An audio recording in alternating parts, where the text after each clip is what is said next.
C2, কেলকেলমে এবং double smart Shankar এই সিনেমাগুলো কিন্তু গেছে 15 তারিখ একসাথে প্রায় 8টি সিনেমা মুক্তি পেয়েছে টেকটাকে ইন্ডিয়াতে, বেসিক্যালি বলিউডে।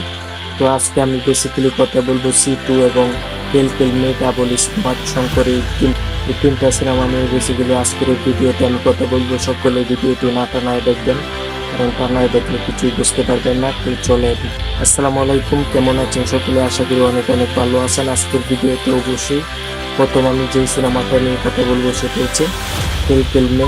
তো এই সিনেমাটা কিন্তু অক্ষয় কুমারের এই সিনেমাটির বাজেট কিন্তু এরকম বাজেট না থাকলেও এই সিনেমাটি কিন্তু একটি জোরদারি ফিল্ম। এই সিনেমাটি দেখার পর আপনার ভিতর থেকে কিন্তু সেই হাসিটা কিন্তু চলে আসবে, কারণ এই সিনেমাটা দেখে আপনি কিন্তু কোনোভাবেই থাকতে পারবেন না না হেসে। তো এই সিনেমাটা কিন্তু জোকারি একটা কমেডি ফিল্ম। এই সিনেমাতে অক্ষয় কুমারের অনেকদিন পর আরও একটি সিনেমাতে কিন্তু আমরা তাকে দেখতে পাইছি। অনেক সিনিয়র একজন অভিনেতা কিন্তু অক্ষয় কুমার। ইতিমধ্যে আপনারা যারা বলিউডে তাদের সিনেমা দেখেন, বেসিক্যালি আমরা বাংলাদেশ থেকে আমি ভিডিও করতেছি, কারণ এই সিনেমাটা আমার কাছে মনে হয়েছে যে ভালো একটা মানের সিনেমা। তার জন্য যদিও সব কিছু মিলিয়ে অক্ষয় কুমারের যে কেলকেলমে সিনেমাটি, এটি কিন্তু বাংলাদেশে যারা অক্ষয় কুমারের ফ্যান ফলোয়ার আছেন তাদের জন্য হয়তো অনেকটাই ভালো হবে আমার এই ভিডিওটি দেখার পর। তো সকলকে ধন্যবাদ জানাই এবং এটাও জানাই যে অক্ষয় কুমারের যে কেলকেলমে সিনেমাটি কিন্তু দারুণ একটি সিনেমা, এবং এই সিনেমাটি কিন্তু একটা প্যাচে পড়ে গেছে, কারণ 8টি সিনেমার মাঝে কিন্তু এই সিনেমাটি মুক্তি দেওয়া হয়েছে। অনেকগুলো সিনেমার পরে কিন্তু মাল্টিপ্লেক্স থেকে এই সিনেমাগুলিকে নামিয়ে দিয়েছে। অনেক পুরাতন অনেক ভালো ভালো মাল্টিপ্লেক্স থেকে কিন্তু অক্ষয় কুমারের কেলকেলমে এই ফিল্মটি কিন্তু নামিয়ে দেওয়া হয়েছে, যে কারণে হয়তো এই ফিল্মগুলা অনেকটাই কিন্তু ক্ষতির মুখে পড়েছে। তারপর যে সিনেমাটি নিয়ে কথা বলবো সেটি হচ্ছে C2। এই সিনেমাটি কিন্তু ভূতের কমেডি একটা ফিল্ম। এই সিনেমাটা দেখার পরে কিন্তু আপনার বেসিক্যালি হাসি পাবে। বেসিক্যালি এই সিনেমাটা কিন্তু চুলের একটা পাওয়ার আছে, এই চুলের পাওয়ার নিয়ে কিন্তু এই সিনেমার কাহিনী, এবং যারা ইতিমধ্যে এই সিনেমাটা দেখেছেন তারা তো অবশ্যই বুঝতে পারছেন যে এই সিনেমাতে একটি চুলের একটা কারিশমা আছে। তো বেসিক্যালি যারা দেখছেন তারা অবশ্যই কমেন্ট করবেন যে C2 সিনেমাটি এটা ভূতের সিনেমা, এটাতে কিন্তু চুলের একটা কারিশমা আছে, এবং এটাও কিন্তু একটা কমেডি একটি ফিল্ম। এত পরিমাণ বাজেট না থাকার কারণে দর্শক কিন্তু অনেক পছন্দ করেছে, যে কারণে কিন্তু এই ফিল্মটা অনেক টাকা কিন্তু ইনকাম করে ফেলছে। মুক্তির প্রথম দিনে কিন্তু এই সিনেমাটার বাজেট তুলে ফেলছে, এবং 8টি সিনেমার ভিতর কিন্তু C2 সিনেমাটি সবচেয়ে বেশি বিজনেস করতেছে।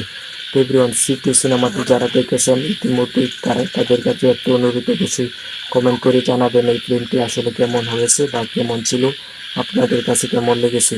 তো এভরিওয়ান, তারপর সর্বলাস্ট যে সিনেমাটি নিয়ে আমি কথা বলবো সেটা হচ্ছে ডাবল স্মার্ট শঙ্কর। এই ফিল্মটি কিন্তু বেসিক্যালি ইন্ডিয়ার পাশাপাশি বাংলাদেশেও অনেকখানি জনপ্রিয়।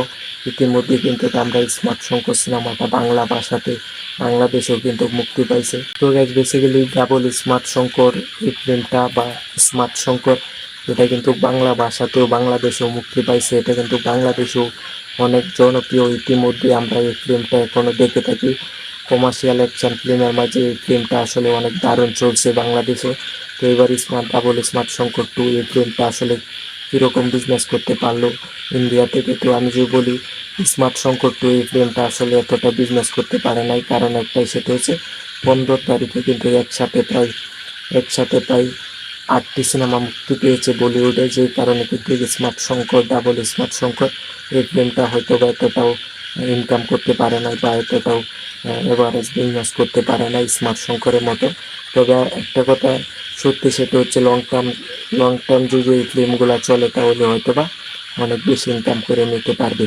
তো এভরিওয়ান, এই ছিল বলিউডের সিনেমা নিয়ে আজকে আমার এই ভিডিও করা।